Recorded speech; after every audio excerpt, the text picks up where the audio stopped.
Hello and welcome back to the video lecture on Study Material 3 on Molecular Orbital Theory. এখন এখানে আমরা তো এই হাকেল মলিকুলার অরবিটাল থিওরি নিয়ে আলোচনা করছিলাম এবং লিনিয়ার কনজুগেটেড পলিইন সিস্টেম যেমন 1,3 বিউটাডাইন 1,3,5 এক্সেট্রাইন এদের এমোগুলো কি করে কনস্ট্রাক্ট করতে হয় কোয়ালিটেটিভলি আমরা দেখেছি। আর ওই রেজোনেন্স ইন্টিগ্রাল আর কুলুম্ব ইন্টিগ্রালের রেসপেক্টে তাদের এনার্জিটা কিরকম হবে, তাদের হোমোলুমোগুলো কি হয় সেগুলো আমরা এক ঝলক দেখেছি। এবার এখানে আমরা একটা জিনিস একটু দেখতে চাইছি, সেটা হচ্ছে যে যত কনজুগেশন বাড়ছে, যেমন ইথিলিন থেকে আমরা যদি 1,3 বিউটাডাইনে যাই বা সেখান থেকে যদি হেক্সাট্রাইনটায় যাই, নাম্বার অফ পিওর বেটাস বাড়ছে, কনজুগেশন বাড়ছে, এবং সেক্ষেত্রে আমরা এটাও দেখেছিলাম যে ডিলোকালাইজেশন এনার্জি বাড়ছে, পাই পাই ইলেকট্রন ডিলোকালাইজেশন এনার্জি, যেটা 1,3 বিউটাডাইনের ক্ষেত্রে ছিল হচ্ছে 0.472 বিটা। এটা এটা অলমোস্ট 1 বিটার কাছাকাছি চলে গেছিল 1,3,5 হেক্সাট্রাইনে। তো ওই জিনিসটা আমরা একটু দেখতে চাচ্ছি, সেটা দেখেছি। এবার তারপর আমরা যদি এবার আরেকটা জিনিস একটু তুলনা করি যে এই কনজুগেশন বাড়ার ফলে হোমো এবং লুমোর মধ্যে এনার্জি গ্যাপটা কতটা কমছে বা কি হচ্ছে, সেটা ক্যালকুলেশন করাটাও খুব সোজা হবে। ইথিলিনের জন্য এনার্জি গ্যাপ হচ্ছে অবভিয়াসলি এটা আলফা প্লাস বিটা, এটা আলফা মাইনাস বিটা, তাহলে এনার্জি গ্যাপটা হচ্ছে 2 বিটা। এই এনার্জি গ্যাপটা অফকোর্স 2 বিটার থেকে কম, সেটা দেখেই বোঝা যাচ্ছে, এবং এটা অ্যাকচুয়ালি 0.618 বিটার দুগুণ, তার মানে হচ্ছে 1.236 বিটা। সেটা আরও কমে এসছে যদি আমরা হেক্সাট্রাইনে যাই, সেটা হচ্ছে 0.445 ইন্টু 2, তার মানে হচ্ছে 0.89 বিটা। তার মানে যত আমরা কনজুগেশন বাড়াচ্ছি, n is equal to 2 থেকে n is equal to 4, n is equal to 4 থেকে n is equal to 6, তাহলে এইভাবে চলতে চলতে আমাদের হোমোলুমোর মধ্যে এনার্জি গ্যাপ কমছে। তো এটা জেনে আমাদের লাভ। প্রথম কথা হচ্ছে, যদি কেউ এই হোমোটা থেকে একটা ইলেকট্রনকে এখানে প্রমোট করতে চায় লুমোতে, তাহলে এতটা এনার্জি তাকে দিতে হবে, হোমোলুম এনার্জি গ্যাপটা, এই এনার্জি গ্যাপটা তাকে কভার করতে হবে। এবং কনজুগেশন যত বাড়বে, সাপ্লাই করতে হবে এনার্জি, তার মাত্রাটাও কমবে। অর্থাৎ যতটা এনার্জি দিলে ইথিলিনের হোমো থেকে লুমোতে ইলেকট্রন জাম্প করে, তার থেকে অনেক কম এনার্জি দিলেই হোমো থেকে লুমোতে হেক্সাট্রাইনের ক্ষেত্রে জাম্প করবে। এবং এর একটা ইম্পর্টেন্ট কনসিকোয়েন্স আছে আল্ট্রা ভায়োলেট ভিজিবল স্পেকট্রোস্কোপির ক্ষেত্রে, কারণ আমরা জানি যে যত এনার্জি গ্যাপ বাড়ে তত delta E is equal to H nu, আর নিউ যেহেতু ল্যামডার সঙ্গে ইনভার্সলি প্রপোর্শনাল, তাই যত এনার্জি গ্যাপ কমে তাই ল্যামডাটা তত বাড়ে, নিউটা তত এনার্জি গ্যাপ কমা মানে নিউটা তত কমে কিন্তু ল্যামডাটা তত বাড়ে। অর্থাৎ এই হোমো থেকে লুমোতে যাওয়ার জন্য ইলেকট্রনকে যদি তুমি একে ফটোকেমিক্যালি শাইন করো, অর্থাৎ একে এর উপর যদি আলো ফেলো, তাহলে হায়ার অ্যান্ড হায়ার ওয়েভ লেন্থের আলো সে অ্যাবজর্ভ করবে। এবং এক্সটেন্সিভলি কনজুগেটেড সিস্টেমের জন্য এরম হতে পারে যে সেটা ভিজিবল রেঞ্জে অ্যাবজর্ব করতে শুরু করলে এবং তার ফলে তার ডিস্টিংক্ট কালার আসছে। যেমন ধরো একটা কম্পাউন্ড হচ্ছে বিটা ক্যারোটিন, যেখানে পরপর পরপর অনেকগুলো ডাবল বন্ড কনজুগেটেড অবস্থায় রয়েছে, সেখানে হোমোলুমো গ্যাপ এতই কম এবং সে এত হাই ওয়েভ লেন্থে অ্যাবজর্ব করে যে তার রংটা আমরা কমলা দেখতে পাই, যেটা গাজরের যে রং কমলা রং সেটা আমরা দেখতে পাই। তার কারণ because of the a number of carbon-carbon double bonds being conjugated into that system. Beta carotene structure internet তুমি সার্চ করে দেখতে পারো, and you can count the number of the double bonds that are conjugated in that molecule. তবে এটা আমরা পরে appreciate করবো আরো বেশি করে যখন আমরা UV visible spectroscopy পড়বো, but this is a side information that I wanted to give you because we have already talked about alpha and beta. Eta is an important consequence that we can at least try to appreciate at this point of time. এরপরে আমরা cyclic সিস্টেমে যাব, কিন্তু তার আগে আমরা আরেকটা জিনিস বুঝে নেব, সেটা হচ্ছে একটা নিউক্লিওফাইল এবং একটা ইলেকট্রোফাইলের মধ্যে যখন ওভারল্যাপ হয়, তখন আমরা জানি যে নিউক্লিওফাইলের হোমো থেকে ইলেকট্রোফাইলের লুমোতে ইলেকট্রন যায়, এবং এটা এটা এটা এই যে এনার্জি গ্যাপটা, এই হোমো অফ নিউক্লিওফাইল আর লুমো অফ ইলেকট্রোফাইল, এই এনার্জি গ্যাপটা যত কম হবে রিয়াকশন রেট তত ভালো হবে, বিকজ নিউক্লিওফাইল আর ইলেকট্রোফাইলের লুমোর মধ্যে, হোমো অফ নিউক্লিওফাইল আর লুমো অফ ইলেকট্রোফাইলের মধ্যে এনার্জি গ্যাপ যত কম হবে তাদের মধ্যে অরবিটাল ওভারল্যাপ তত বেশি এফেক্টিভ হবে। কারণ অরবিটাল ওভারল্যাপে যে 3টে কন্ডিশন আছে তার মধ্যে একটা কন্ডিশন হচ্ছে এনার্জি ম্যাচ করতে হবে। যত এনার্জি ম্যাচিং হবে তত বেটার অরবিটাল ওভারল্যাপ হয়, and that will lead to greater reaction when a high HOMO of a nucleophile reacts with a low LUMO of an electrophile, যেটা আমরা এর আগে ওই পেন্টাডাইনাইল সিস্টেমের জন্য দেখছিলাম। ক্যাটায়নের ক্ষেত্রে unusually low LUMO and it is electrophilic, anion এর ক্ষেত্রে unusually high HOMO and it is nucleophilic. But what happens if I change the substituents that are present on the nucleophile and the electrophile? তার উপরে সাবস্টিটুয়েন্ট যা আছে সেটাকে change করলে কি হবে? এবং পার্টিকুলারলি সাবস্টিটিউয়েন্টের যে ইলেকট্রনিক নেচার, অর্থাৎ ইলেকট্রন উইথড্র করবে কি ইলেকট্রন ডোনেট করবে, তার নেচারের উপর বেস করে কিভাবে চেঞ্জ হয়। অ্যাকচুয়ালি আমরা জানি, বা এটা আমরা এখন এখানে প্রমাণ করব, যে যদি আমরা ইলেকট্রন ডোনেটিং গ্রুপ দিই তাহলে সমস্ত অরবিটাল এনার্জি উঠে যায়, ইনক্লুডিং হোমো এনার্জি উঠে যায়। তো ইলেকট্রন ডোনেটিং গ্রুপ দেওয়া মানে হোমো এনার্জি উঠছে, হোমো এনার্জি উঠছে মানে হাই এনার্জি হোমো হচ্ছে। হোমো এনার্জি যত হাই হবে ও তত ইলেকট্রন অন্যকে দিতে চাইবে, তার মানে ওর নিউক্লিওফিলিসিটি বেড়ে যাবে। যদি দুটো নিউক্লিওফাইল থাকে, তারা যদি দুটো মিলে যদি একটা কমন ইলেকট্রোফাইলের জন্য কম্পিট করে, অর্থাৎ একটা ইলেকট্রোফাইল আছে তার জন্য দুজন মিলে কম্পিট করছে, তাহলে যার হোমো এনার্জি বেশি তার সাথে সেই ইলেকট্রোফাইলের লুমোর এনার্জি গ্যাপ কম হবে এবং অরবিটাল ওভারল্যাপটা বেটার হবে।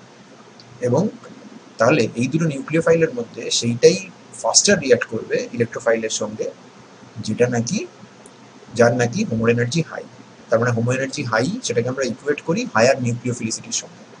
ইন দ্য সেম টোকেন যদি একটা কমন নিউক্লিওফাইলের জন্য দুটো ইলেকট্রোফাইল মানে কম্পিট করে, তাহলে যে ইলেকট্রোফাইলের হোমো এনার্জি লো তার সাথে নিউক্লিওফাইলের হোমো এনার্জি ম্যাচিংটা বেটার হবে, রিয়াকশনটা ফাস্টার হবে, এবং সেই ইলেকট্রোফাইলটা যার HOMO energy lower compare to the other electrophile, তাহলে এই ফার্স্ট ইলেকট্রোফাইলটা উইল বি মোর ইলেকট্রোফিলিক।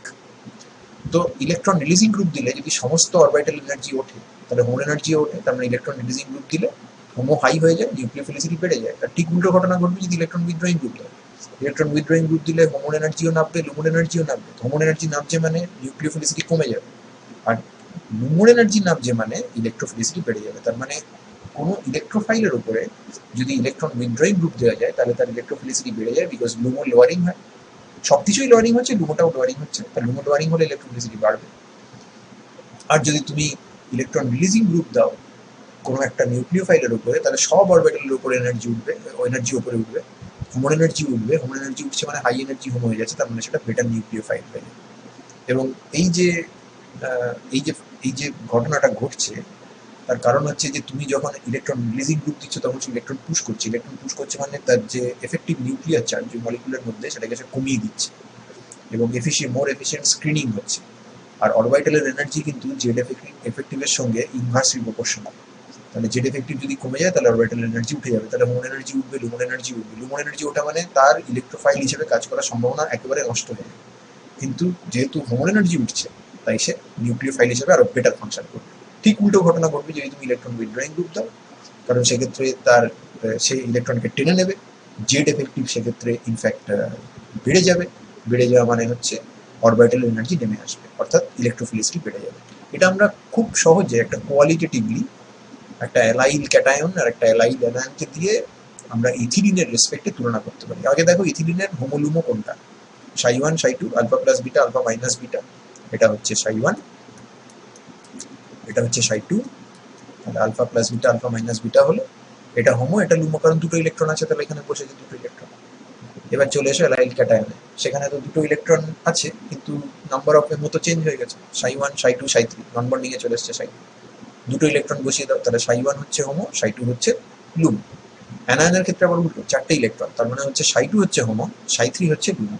তাহলে এবার তুমি চিন্তা করো এর মধ্যে একটা হাইড্রোজেনকে সরিয়ে যদি তুমি CH2 প্লাস গ্রুপটা দাও, তো CH2 প্লাস কি করে, ইলেকট্রন নিজের দিকে টেনে নেয়, রেজোনেন্স সার্ক্লিং হয়ে যায়, তাহলে it can function as a typical electron withdrawing group. তাহলে যদি ইলেকট্রন উইথড্রয়িং গ্রুপ হয় তাহলে ও কি করছে দেখো, আগে লুমোকে ছিল সাই 2, এখন লুমোকে সাই 2, কিন্তু এনার্জি কি হয়েছে দেখো তো, আগে ছিল আলফা মাইনাস বিটা এখন হয়ে গেছে আলফা, তাহলে কি হয়েছে অরবিটালের এনার্জি কমে গেছে। আগে হোমোকে ছিল আলফা প্লাস বিটা, এখন হোমোকে ওই আলফা প্লাস বিটা মানে সাই 1, তার এখন হোমোকে সাই 1, কিন্তু তার এনার্জি কত আলফা প্লাস 1.414 বিটা, তার মানে এটাও কিন্তু নিচের দিকে নেমে গেছে। ইলেকট্রন উইথড্রয়িং গ্রুপ থেকে কি হবে বলেছিলাম, অরবিটাল এনার্জি কি হবে, কমবে। অরবিটাল এনার্জি কমছে মানে লুমোন এনার্জিও কমছে, হোমো এনার্জিও কমছে। তাহলে তোমাকে যদি বলা হয় যে এরকম দুটো ইলেকট্রোফাইল আছে, একটা হচ্ছে ইথিলিন আর একটা হচ্ছে অ্যালাইল ক্যাটায়ন, এবার তোমার কাছে একটা হোমো আছে যার হোমোর এনার্জিটা হচ্ছে এইখানে, তাহলে তার সাথে অ্যালাইল ক্যাটায়নের এনার্জি ডিফারেন্স হচ্ছে এতটা, লুমোর এনার্জি ডিফারেন্স হচ্ছে এতটা, আর এর লুমোর এনার্জি ডিফারেন্স হচ্ছে এতটা, কোনটার সঙ্গে বেটার রিয়াক্ট করবে, যেখানে এনার্জিটা বেটার ম্যাচ করে তার সাথেই না রিয়াক্ট করবে। তো তাহলে অবভিয়াসলি এর সাথে রিয়াক্ট করবে বেটার। এর সাথে কম রিয়াক্ট করবে। তাহলে এই দুটোর মধ্যে কোনটা বেটার ইলেকট্রোফাইল? অবভিয়াসলি এটা। কেন better electrophile? LUMO energy lower. কেন লুমন এনার্জি লোয়ার? তার কারণ এখানে হাইড্রোজেনকে সরিয়ে CH2+ দেওয়া হয়েছে। উল্টোভাবে ভাবো, যদি CH2+ না দিয়ে CH2- দিতাম তখন কি হতো? হোমোকে ছিল ψ1, এখানে হোমোকে ψ2, এনার্জি ছিল আলফা প্লাস বিটা, এর এনার্জি কত হয়েছে? আলফা, তার মানে এনার্জি উঠে গেছে। লুমোকে ছিল ψ2, লুমোকে হয়েছে ψ3, এনার্জি কত ছিল? আলফা মাইনাস বিটা, এনার্জি কত হয়েছে? Alpha minus 1.732 beta or something like that, যেটা যেটা তোমার এইখানে করে দেওয়া আছে। দেখ এই যে alpha minus 1.414 beta, whatever, it is actually higher than alpha minus beta. এখানে ছিল mj ভ্যালু হচ্ছে -1, এখানে mj ভ্যালু হচ্ছে -1.4, তার মানে এটারও এনার্জি কিন্তু উঠে গেছে। এবারে এই জায়গাটায় তাহলে এবার চিন্তা করো, হোমোর এনার্জি যদি উঠে গিয়ে থাকে, লুমোর এনার্জিও যদি উঠে গিয়ে থাকে, তাহলে ইলেকট্রোফাইল হিসেবে কাজ করার তো চান্স নেই, নিউক্লিওফাইল হিসেবে কিন্তু বেটার। এবার যদি তোমাকে কেউ বলে যে ঠিক আছে আমি এইখানে একটা ইলেকট্রোফাইল দিয়েছি যার লুমোটা এইখানে আছে, তাহলে তার সাথে আমি কম্পিট করাচ্ছি এইটা এবং এইটাকে, তাহলে দেখো এখানে হোমোলুমোর এনার্জি গ্যাপ হচ্ছে এতটা, আর এখানে হোমোলুমোর এনার্জি গ্যাপ হচ্ছে এতটা, কোথায় বেটার রিয়াকশন হবে? অবভিয়াসলি ইথিলিনের সঙ্গে রিয়াকশন বেটার হবে। আমাদের এই আমাদের অ্যালাইল অ্যানায়নের সাথে রিয়াকশন বেটার হবে, কারণ এই জায়গাটাতে এনার্জিটা ম্যাচ করছে। অন দি আদার হ্যান্ড এখানে এনার্জিটা গ্যাপটা অনেক বড় হয়ে গেছে। তার মানে definitely as a nucleophile anion is a much better nucleophile compare to ethylene. এটা একটা very simple yet very elegant demonstration of how the orbital energies change when we introduce an electron withdrawing or an electron donating group. Electron withdrawing group dile electrophilicity বাড়বে because every orbital will be lowered in energy including the LUMO. LUMO lowering will sorry lead to LUMO lowering will lead to the increase of the electrophilicity.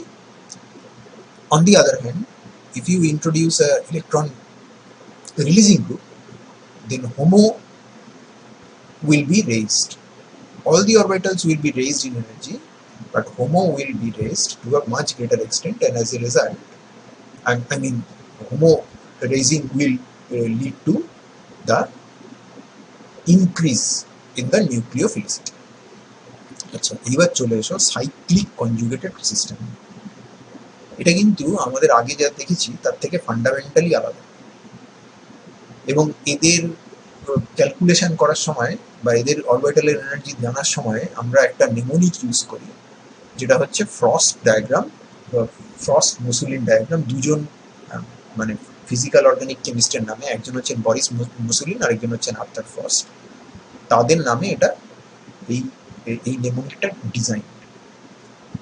আমরা যদি cyclic system বলি, তো cyclic system minimum cyclic system হতে গেলে কিন্তু 2টো carbon দিয়ে cyclic system হয়, 3টে কার্বন হলে হবে সাইক্লোপ্রোপিন টাইপ সিস্টেম, সাইক্লোবিউটিন বা বিউটাডাইন। কারণ আমি যদি কমপ্লিটলি কনজুগেটেড বলি তাহলে এইখানে পি অরবিটাল থাকতে হবে, এখানে পি অরবিটাল থাকতে হবে, তারপরে আসবে সাইক্লোপেন্টাডাইন, তারপরে আসবে সাইক্লোহেক্সাট্রাইন, এই ধরনের সিস্টেম।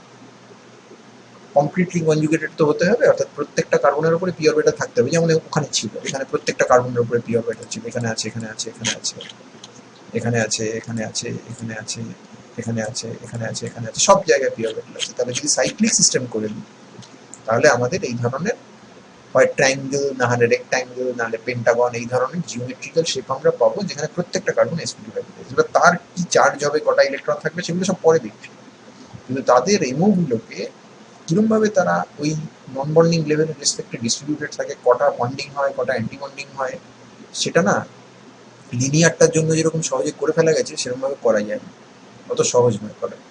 তার জন্য আমরা একটা ওই ফার্স্ট মুসলিন ডায়াগ্রামটা করি। তো প্রথমে কি করে, প্রথমে একটা সার্কেল এঁকে নেয়, আরবিট্রারি সার্কেল, কিন্তু যার রেডিয়াস ধরে নেওয়া হয় 2 বিটা। বিটাটা কি? ওই যে রেজোন্যান্স ইন্টিগ্রাল, যেটা আমরা আগে শিখেছি। এবার তার মধ্যে তোমাকে যে সাইক্লিক পলিনটা দিয়েছে তার করেসপন্ডিং জিওমেট্রিক ফিগারটা ইনস্ক্রাইব করতে হবে, ভেতরে আঁকতে হবে, যেমন তেমন করে আঁকলে হবে না। যদি তোমার একটা 3 মেম্বার রিং থাকে তাহলে ট্রায়াঙ্গেল আঁকতে হবে, যদি 4 মেম্বার রিং থাকে তাহলে একটা স্কোয়ার আঁকতে হবে, যদি 5 মেম্বার রিং থাকে তাহলে একটা পেন্টাগন আঁকতে হবে যার প্রত্যেকটা আর্মের লেন্থ সমান, যদি একটা 6টা কার্বনের সাইক্লিক কম্পাউন্ড দিয়ে থাকে তাহলে একটা হেক্সাগন আঁকতে হবে। কিন্তু আঁকবো কিভাবে? আঁকার সময় মাথায় রাখতে হবে যে একটা ভার্টেক্স, যে কোনো একটা ভার্টেক্স যেন একদম তলায় টাচ করে থাকে। যেমন 3 মেম্বার রিং এর ক্ষেত্রে অবভিয়াসলি এটা, 4 মেম্বার রিং এর ক্ষেত্রে স্কোয়ারের একটা ভার্টেক্স এখানে, পেন্টাগনের ক্ষেত্রে এখানে, একটা এখানে। এবার এই যে সেন্ট্রাল পয়েন্টটা, এই সেন্ট্রাল পয়েন্ট দিয়ে যদি তুমি একটা হরাইজন্টাল লাইন টানো তাহলে এনার্জি স্কেলে এটা আলফাকে ডিনোট করে, অর্থাৎ এটা হচ্ছে নন বন্ডিং লেভেল। ওকে, আর তুমি রেডিয়াসটা যেহেতু 2 বিটা নিয়েছো, তাহলে এই জায়গায় যদি কোনো অরবিটাল থাকে তাহলে তার এনার্জি হবে হচ্ছে আলফা প্লাস 2 বিটা। অ্যাকচুয়ালি এই যে জিওমেট্রিক ফিগারটা ইনস্ক্রাইব করা হয়েছে একটা ভার্টেক্সকে আরবিট্রারিলি তলায় রেখে, সেটা তো অন্য ভার্টেক্সগুলো তো কোনো কোনো জায়গায় টাচ করবে এই সার্কেলের পেরিফেরি বরাবর। যেমন ট্রায়াঙ্গেলের এখানে এখানে টাচ করবে, স্কোয়ারের এখানে এখানে এবং এখানে টাচ করবে, পেন্টাগনের ক্ষেত্রে এখানে এখানে এখানে এখানে টাচ করবে, অ্যান্ড হেক্সাগনের ক্ষেত্রে এইসব জায়গায় টাচ করবে। যেখানে যেখানে টাচ করবে, যেখানে যেখানে টাচ করবে সেখানে সেখানে একটা করে এমও পাবো। অর্থাৎ আমি এখানে যদি n = 3 নিই, অর্থাৎ 3টে কার্বন যদি আমি এরকম ভাবে পরপর জুড়ে দিই, তার মানে that is represented by a triangle. Obviously এখানে এর উপর একটা পি অরবিটাল আছে, এর উপর একটা আছে, এর উপর একটা আছে, এলসিএও করলে আমি কটা এমও পাবো? 3টে, সাই 1, সাই 2, সাই 3। তার মধ্যে এটা হচ্ছে সাই 1, এটা হচ্ছে সাই 2, এটা হচ্ছে সাই 3। এবং এদের ক্যালকুলেশন জটিল, কিন্তু কয়েকটা রেজাল্ট তুমি মনে রাখতে পারো, পার্টিকুলারলি এগুলো মনে রাখা সোজা। যেখানে যেখানে টাচ করছে একদম তলায় সবসময় আলফা প্লাস 2 বিটা এটা আসবেই, কারণ একটা ভার্টেক্সকে তুমি তলায় রেখেছো, উপরের গুলো চেঞ্জ হবে। ধরো এটা আলফা প্লাস 2 বিটা, এটার ক্যালকুলেশন করলে দেখা যায় এটা আলফা মাইনাস বিটা। আমাদের স্কোয়ারের ক্ষেত্রে ব্যাপারটা খুব ইজি, একটা হচ্ছে আলফা প্লাস 2 বিটা আর একটা কমপ্লিটলি উপরে আলফা মাইনাস 2 বিটা, কারণ এটা যদি 2 বিটা হয় তাহলে এটাও 2 বিটা। নিচের দিকে আলফা প্লাস 2 বিটা, কারণ এটা এনার্জি স্কেলে নিচের দিকে নামছে, তার মানে mg = 2, আর এখানে mg = -2, আলফা মাইনাস 2 বিটা। আর বাকি যে দুটো আছে সে দুটো কিন্তু ঠিক টাচ করবে এই আলফা লাইনটা যেখানে আছে সেইখানে, তার মানে এগুলো হচ্ছে নন বন্ডিং। পেন্টাগনের ক্ষেত্রে ওই আলফা প্লাস 2 বিটা তো থাকবেই, কারণ ওটা তো থাকবেই, ওটা একটা তো তুমি নিচে বসিয়েছো। আর তারপরে দুটো আসবে আলফা প্লাস 0.62 বিটা, সেটা হচ্ছে সাই 2, সাই 3। আর সাই 4, সাই 5 সেটা হচ্ছে, এক্সকিউজ মি, এটা হবে আলফা মাইনাস 1.62 বিটা, কারণ আলফা প্লাস 1.62 বিটা হলে তো এটা নিচের দিকে নেমে যাবে, সেটা নয়, এটা হবে alpha minus 1.62 beta. mj = -1.62 obviously. আর তারপর যেটা আছে সেটা হচ্ছে হেক্সাগন, যেটা বেনজিনটার মনে রাখা সোজা, কারণ একটা হচ্ছে আলফা প্লাস 2 বিটা আর একটা ভার্টেক্স একদম উপরে আলফা মাইনাস 2 বিটা। বাকি যে 4টে ভার্টেক্স, দুটো নিচে আলফা প্লাস বিটা, সাই 1, সাই 2, সাই 3, আর সাই 4, সাই 5 তারা হচ্ছে আলফা মাইনাস বিটা। তাহলে এদের ব্যাপারটা কি, মানে এদের ক্ষেত্রে আমরা কোনো জেনারেল ট্রেন্ড দেখতে পাচ্ছি? জেনারেল ট্রেন্ডটা হচ্ছে একটা লোয়েস্ট এমও আছে যার আলফা প্লাস 2 বিটা এনার্জি থাকবে, তারপরের এমও গুলো পেয়ার ওয়াইজ অকার করছে। যেমন ধরো এখানে সাই 1, তারপর সাই 2, সাই 3 পেয়ার, এখানে সাই 1, সাই 2, সাই 3 পেয়ার, এখানে সাই 1, সাই 2, সাই 3 পেয়ার, এখানে সাই 1, সাই 2, সাই 3 পেয়ার।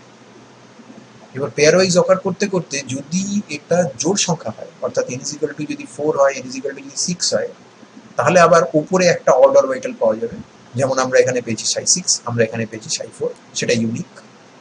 আর যদি ইভেন হয় তাহলে পেয়ার ওয়াইজই অকার করবে, যেমন সাই 1, সাই 2, সাই 3, তারপরে আর নেই, সাই 1, সাই 2, সাই 3, সাই 4, সাই 5।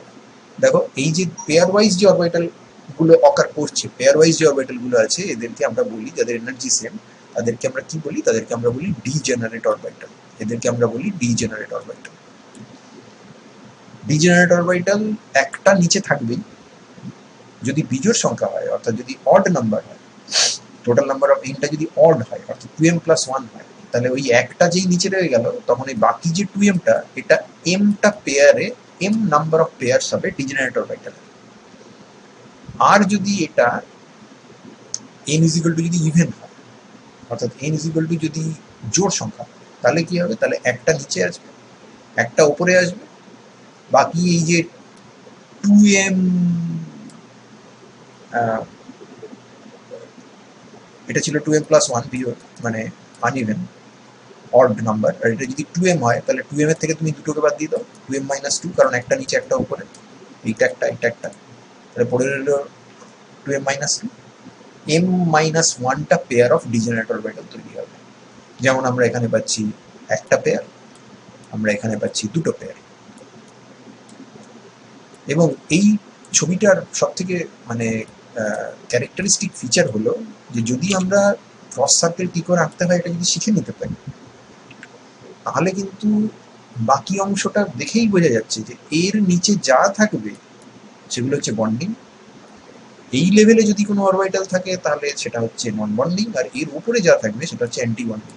তো দেখেই বোঝা যাচ্ছে যে এখানে সাই 1 হচ্ছে বন্ডিং, সেখানে সাই 2 সাই 3 ডিজেনারেট অরবিটাল অ্যান্টি বন্ডিং, এখানে সাই 1 বন্ডিং, সাই 2 সাই 3 নন বন্ডিং, সাই 4 হচ্ছে অ্যান্টি বন্ডিং, সাই 1 বন্ডিং, সাই 2 সাই 3 অ্যান্টি বন্ডিং বন্ডিং, আর সাই 4 সাই 5 অ্যান্টি বন্ডিং, সাই 1 বন্ডিং, 2 3 বন্ডিং, 3 4 5 অ্যান্টি বন্ডিং, সাই 6 অ্যান্টি বন্ডিং। তাহলে এটা একদম দেখে একদম পরিষ্কার হয়ে যাচ্ছে। এবার আমরা পরপর এই সিস্টেমগুলোকে একটু অ্যানালাইজ করার চেষ্টা করি। আমাদের সাইক্লোপ্রোপিনাইল সিস্টেম অ্যালাইলের মতো কিন্তু সাইক্লিক, এবং এই যে একটা কার্বন আছে, এই কার্বনটার কি করবো, টোটাল নাম্বার অফ ইলেকট্রন কি হবে, এটা যদি প্লাস হতে পারে cyclopropenyl cation, cyclopropenyl radical, cyclopropenyl anion. ছবিটা এরকম ক্রস সার্কেল এঁকেছি, alpha plus two beta, alpha minus beta, alpha minus beta. এবারে এই অরবিটালগুলো কিরকম দেখতে হবে রে বাবা, সেটা কিরকম? তো একই লজিক, প্রথমে তিনটে অরবিটাল এঁকে নাও, কোনো নোড নেই, দেখো এদের মধ্যে কোনো নোড নেই except for the X Y plane, সেটা তো আগেই ছিল। তাহলে একটা বন্ডিং, দুটো বন্ডিং, এখানে যেহেতু সাইক্লিক আছে তাই এখানে আরেকটা বন্ডিং, তার মানে তিনটে বন্ডিং, তার মানে স্ট্রংলি বন্ডিং রয়েছে। অ্যালাইলের ক্ষেত্রে কিন্তু 3 নম্বর বন্ডিংটা আমরা পাইনি, এখানে আমরা একটা বন্ডিং পেয়েছিলাম, এখানে আমরা আরেকটা বন্ডিং পেয়েছিলাম, কিন্তু এইখানে যেহেতু কোনো বন্ডিং ছিল না, কারণ এখানটায় কোনো সিগমা বন্ড ছিল না, তাই আমরা এখানটায় C1 আর C3 মধ্যে কোনো বন্ডিং পাইনি, এখানে কিন্তু সেটা পাবো। ওকে, তো তার মানে সাইক্লিক সিস্টেমটা ফান্ডামেন্টালি আমাদের লিনিয়ার সিস্টেমের থেকে একটু আলাদা হচ্ছে। তারপরে এইটার উপরের যেটা, সেটা হচ্ছে সাই 2 সাই 3, দুটো একই জায়গায় আছে, কোনটা সাই 2 কোনটা সাই 3 তোমাকে নিয়ে অত মাথায় ঘামাতে হবে না, তুমি যে কোনো একটা লিখতে পারো। একটা নোট দিতে হবে, এবার নোটটাকে আমরা দুভাবে প্লেস করতে পারি। একটা প্লেস করতে পারি এই কার্বনটার উপর দিয়ে নোটটাকে পাস করিয়ে দিলাম, যাতে এই দুটোর মাঝখানে যে বন্ডটা আছে তাকে বাইসেক্ট করে বেরিয়ে গেল।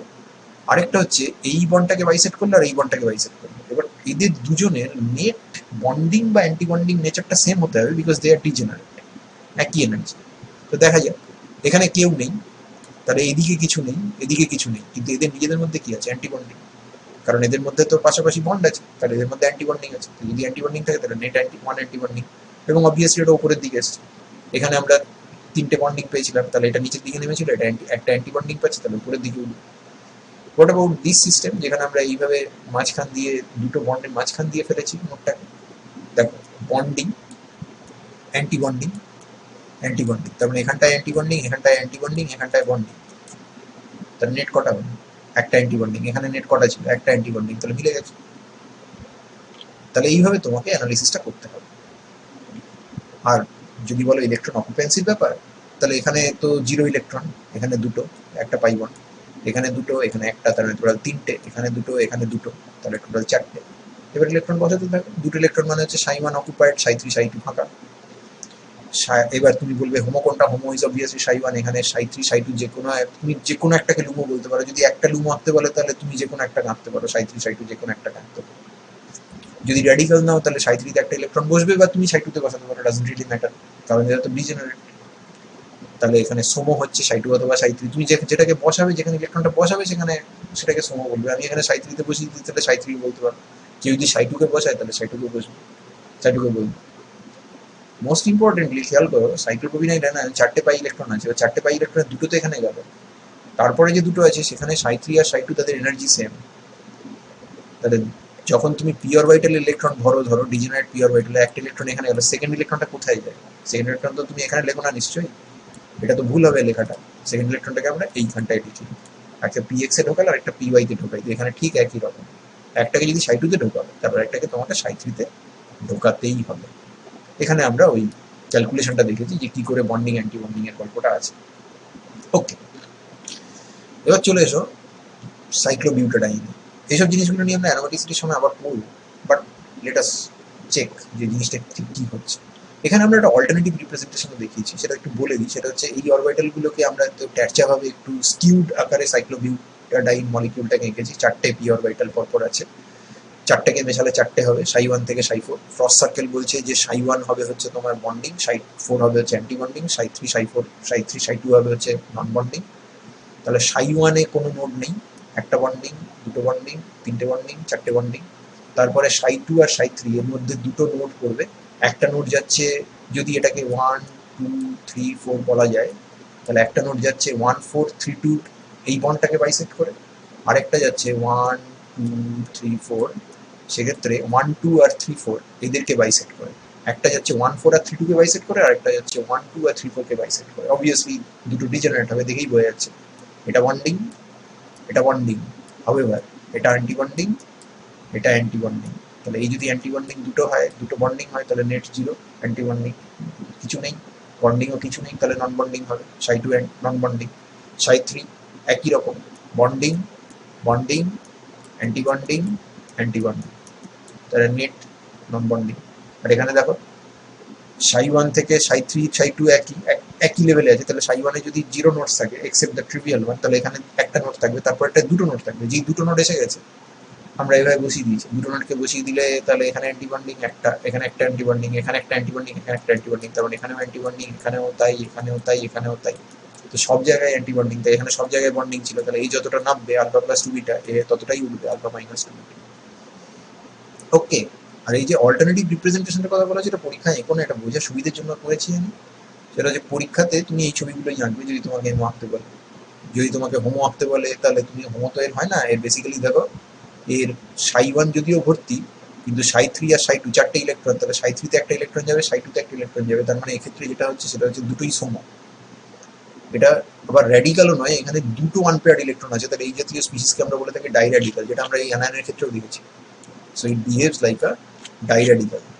অ্যানায়ন কিন্তু behaves like a diradical because it has got two unpaired electron. Cyclobutadiene দেখে বোঝা যাচ্ছে না যে আনপেয়ার্ড ইলেকট্রন আছে, কিন্তু অ্যাকচুয়ালি এটা আনপেয়ার্ড ইলেকট্রন, দুটো আনপেয়ার্ড ইলেকট্রন আছে। তো এই মলিকুলের এই অরবিটালগুলোকে যদি কেউ ওপর থেকে ভিউ করে, যদি ওপর থেকে এটাকে দেখে, তাহলে এই ওপরের এই সাদা লোকটাকে দেখবে এইটা, নিচের লোকটাকে তো দেখতে পাবে না, এই কালো লোকটাকে দেখবে এইটা, এই সাদা লোকটাকে দেখবে এইটা, আর এই কালো লোকটাকে দেখবে এইটা। এখানে দেখে পরিষ্কার বোঝা যাচ্ছে যে কোনগুলোর মধ্যে নোড আছে। যেমন এই ক্ষেত্রে যদি উপরে দেখে, দেখো এটা কালো লোক, এটার জন্য, এটার জন্য সাদা লোক, এটার জন্য সাদা লোক, এটার জন্য কালো লোক। তাহলে পরিষ্কার বোঝা যাচ্ছে এখান দিয়ে একটা নোড আছে, এখানে এখান দিয়ে একটা নোড আছে, এখানে কোনো নোড নেই, সবকিছু সাদা, সব উপর দিয়ে দেখছে। এই ছবিগুলো তোমার বোঝার সুবিধার জন্য পরীক্ষাতে এলে এটা আনতে হবে। আমরা এবার ওই ক্যালকুলেশনটা করবো, ওই ডিলোকালাইজেশন এনার্জিটা ক্যালকুলেশন করবো। যদি আমরা ধরে নিই যে এই দুটো ডাবল বন্ডের মধ্যে কোনো কমিউনিকেশন হয় না, যদি ধরে নিই, তাহলে সিস্টেমটা কিরকম? আর যদি ধরি যে কমিউনিকেশন হয়, তাহলে সিস্টেমটা কিরকম?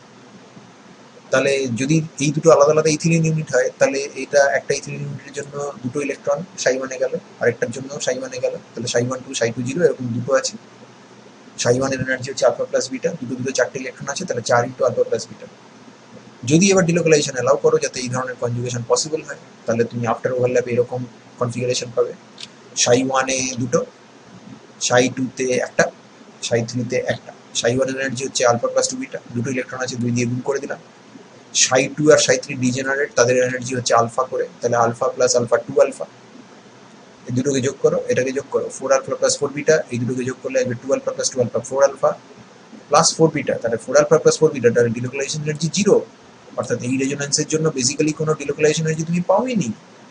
অন দি আদার হ্যান্ড তুমি এইটার জন্য কিন্তু ডিলোকালাইজেশন এনার্জি পেয়েছিলে। এর যে অ্যাসাইক্লিক ফর্ম অর্থাৎ 1,3-বিউটাডাইন, 1,3-সাইক্লোবিউটাডাইনের যে অ্যাসাইক্লিক ফর্ম, সেখানে কিন্তু 0.5 এর কাছে, 0.5 বিটার কাছাকাছি ডিলোকালাইজেশন এনার্জি ছিল, which means that the acyclic form 1,3-butadiene is in fact more stable compared to the cyclic form cyclobutadiene, and this has important conclusion as you will see later. The delocalization energy clearly shows that the stabilization of 1,3-butadiene is greater than that of cyclobutadiene. এরপর চলে এসো 5 member রিংটায়। 5 member রিংটার ক্ষেত্রে আবার 3 মেম্বারের মতো হবে, অর্থাৎ নিচে একটা, উপরে পেয়ার ওয়াইজ দুটো দুটো হয়ে যাবে। ফ্রস্ট সার্কেল দেখিয়ে দিচ্ছে তোমাকে যে আলফা প্লাস 2 বিটা নিচে আছে একটা, এখানে আছে আলফা মাইনাস, আবার এখানটায় আমি আবার গন্ডগোল করেছি, এটা আলফা প্লাস 0.618 বিটা হবে। I will correct these when I upload the study material. I am extremely sorry for this. But এই জায়গাটা আবার ঠিক আছে, alpha minus 1.618 beta. So Sai 4 Sai 5 they are degenerate anti-bonding, Sai 3 Sai 2 degenerate bonding, and Sai 3 Sai 1 is bonding. এখানে তুমি you can count the number of bonding interactions and anti bonding interaction and you will see যে এদের ক্ষেত্রে total number of net bonding একরকম হবে এবং overall net bonding হবে, এদের ক্ষেত্রে total number of anti bonding একরকম হবে এবং ওভারঅল অ্যান্টি বন্ডিং হবে। And if you want to populate this orbitals তাহলে তোমাকে দেখতে হবে যে তুমি কোন স্পিসিসটা নিয়ে কাজ করছো, because your fifth carbon can either be positively charged, so that means you have only 4 electrons. It can have only 1 electron, so it can be a radical. In that case you will have a single electron in a Psi3, or it could have an anion with 6 pi electrons, cyclopentadienyl ion or cyclopentadienyl anion, and in that case all the bonding molecular orbitals will be fully filled. These things we will encounter, these things particularly this one and this one later, এবং যখন আমরা aromaticity পড়বো তখন আমরা এইগুলো নিয়ে আবার further আলোচনা করব, but that is a topic for another day. So make sure that you understand যে এখানে number of bonding anti bonding ইন্টারাকশনসটা কি করে গুনছে। অফকোর্স এখানটায় কোনো নোড নেই, you don't have any nodes here. তারপরে একটা নোড আসবে Psi2 Psi3 তে, একবার তুমি নোডটাকে এইভাবে পাস করো যাতে সেটা C1 এর মধ্যে দিয়ে যায়, আরেকবার এইভাবে পাস করো যাতে সেটা, এটা যদি 1 হয় এটা 2 3 4 5 তার মাঝখান, তার বন্ডের মাঝখান দিয়ে বাইসেক্ট করে যায়। তার মানে দুটোতেই একটা করে নোড আছে, যেহেতু ডিজেনারেট একটা নোড থাকবে, মানে ডিজেনারেট মানে এটাতে যদি একটা নোড থাকে তাহলে এখানেও একটা নোডই থাকবে।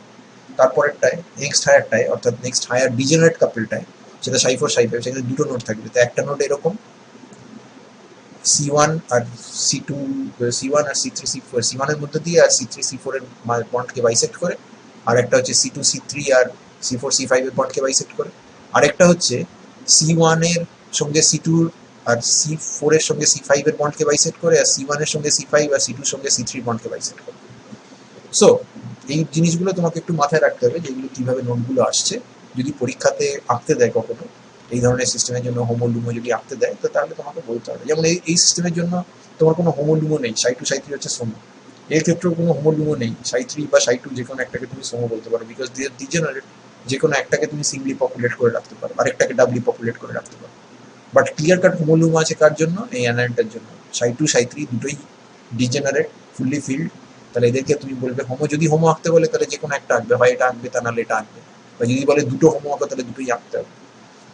লুমো কোনটা হবে? Psi4 Psi5, তাহলে হয় এটা নাহলে এটা। ওকে, এবার চলে এসো বেঞ্জিনে। এই ধরনের যে সিস্টেম না, এই যে বেঞ্জিন 1,1,3 বিউটাডাইন, এদেরকে আমরা অ্যানুলিন বলে থাকি, এবং এখানে যেহেতু number of carbon atoms constructing the ring সেটা হচ্ছে 4, তাহলে এটাকে বলা হবে 4 অ্যানুলিন, ব্র্যাকেট দিয়ে কোনো স্পেস না দিয়ে অ্যানুলিন লেখা হয়। অ্যানুলিন এটা সাইক্লিক সিস্টেমকে ডিনোট করে, তো ঠিক সেই অনুযায়ী তুমি এটাকে বলতে পারো 6 অ্যানুলিন। অনেক সময় একবার একটা কোশ্চেন দিয়েছিল সিইউতে যে 6 অ্যানুলিনের পাইএমও আঁকো। এবার 6 অ্যানুলিন মানে যে বেঞ্জিন, এটা যদি কেউ না জানে তাহলে সেই উত্তরটা করতে পারবে না, এবং তাহলে তার জানা প্রশ্ন কিন্তু মিস হয়ে যাবে। এবারে এখানেও সেই, তাহলে ফার্স্ট সার্কেল আঁকলে দেখা যাচ্ছে Psi1 strongly bonding, Psi6 strongly anti bonding, তারপর পেয়ার ওয়াইজ আসছে Psi3 Psi2, Psi4 Psi5, Psi2 Psi3 আর Psi4 Psi5 এরা সব degenerate, Psi2 Psi3 degenerate bonding, Psi4 Psi5 degenerate anti bonding.